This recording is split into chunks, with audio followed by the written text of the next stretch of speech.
Assalamualaikum warahmatullahi wabarakatuh. Tahukah kamu bahwa iblis, musuh utama manusia, pernah menangis 4 kali dalam sejarah? Menangisnya tersebut disebabkan oleh keputusan dan peristiwa yang menimpanya. Kejadian ini terjadi ketika Allah Subhanahu wa Ta'ala menciptakan Adam alaihissalam dan iblis menolak untuk sujud kepada Adam alaihissalam seperti yang diperintahkan Allah Subhanahu wa Ta'ala. Iblis membangkang dan mempertanyakan mengapa ia harus sujud kepada Adam yang diciptakan dari tanah sedangkan dia sebagai jin tercipta dari api. Karena kemarahan dan keangkuhan iblis, Allah Subhanahu wa Ta'ala mengutuknya dan mengusirnya dari surga. Allah berfirman, "Keluarlah dari sini, karena engkau adalah orang yang terkutuk.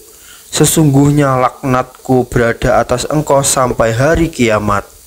Quran Surat Al-A'raf ayat 18. Dalam hadis riwayat Bukhari dan Muslim, Rasulullah SAW bersabda, iblis menangis sampai matanya menjadi basah setelah dikeluarkan dari surga dan dikutuk Allah Subhanahu wa Ta'ala. Ketika iblis membangkang kepada Allah Subhanahu wa Ta'ala dan menolak sujud kepada Adam, iblis dikutuk dan diusir dari surga.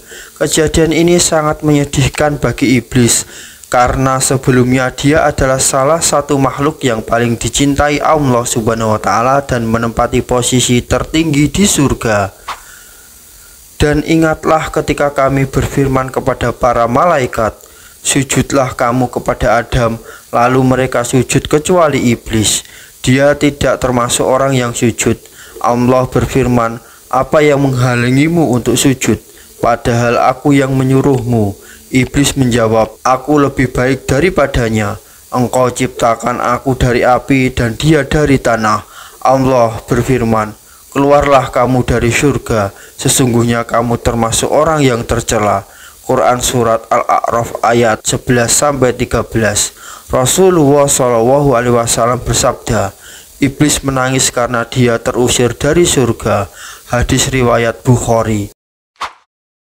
Ketika Nabi Muhammad SAW dilahirkan, iblis menangis karena dia tahu bahwa Nabi Muhammad SAW akan menjadi sosok yang paling mulia di antara manusia dan akan membawa umat manusia ke jalan yang benar. Iblis juga mengetahui bahwa akhiratnya akan terancam oleh dakwah dan kebaikan yang dibawa oleh Nabi Muhammad SAW.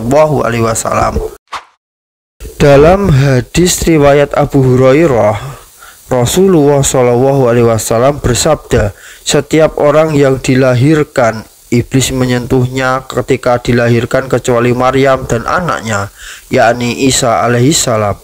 Kemudian Abu Hurairah ditanya oleh para sahabat, "Bagaimana dengan Nabi kita, yakni Nabi Muhammad SAW?"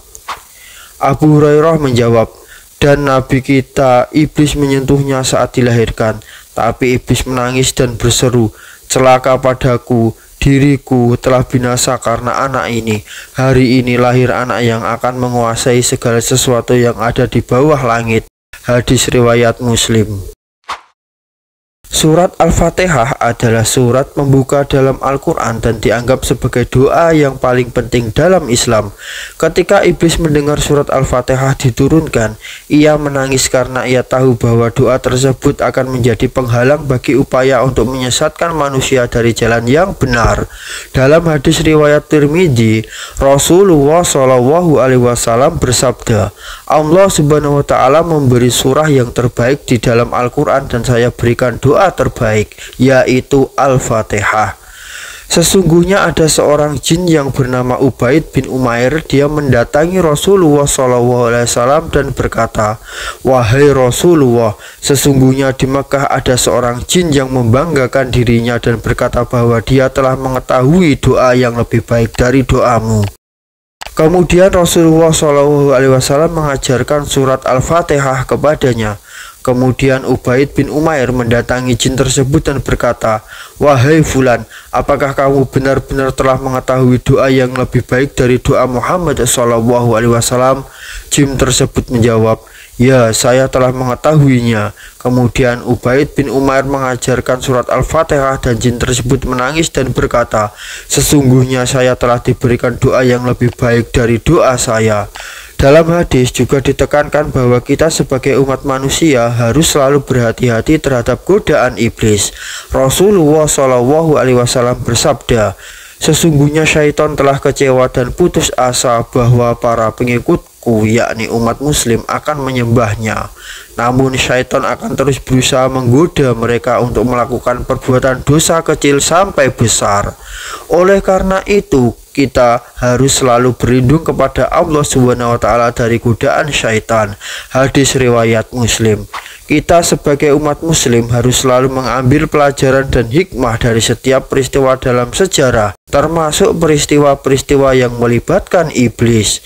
Dengan mengambil pelajaran dari peristiwa-peristiwa ini, kita akan semakin kuat dalam iman dan takwa kita kepada Allah Subhanahu wa Ta'ala, serta semakin mudah dalam menghindari godaan iblis dan menjauh dari perbuatan-perbuatan yang dapat mendatangkan kemurkaan Allah Subhanahu wa Ta'ala. Semoga bermanfaat dan menjadi pelajaran bagi kita semua. Amin amin ya rabbal alamin. Wassalamualaikum warahmatullahi wabarakatuh.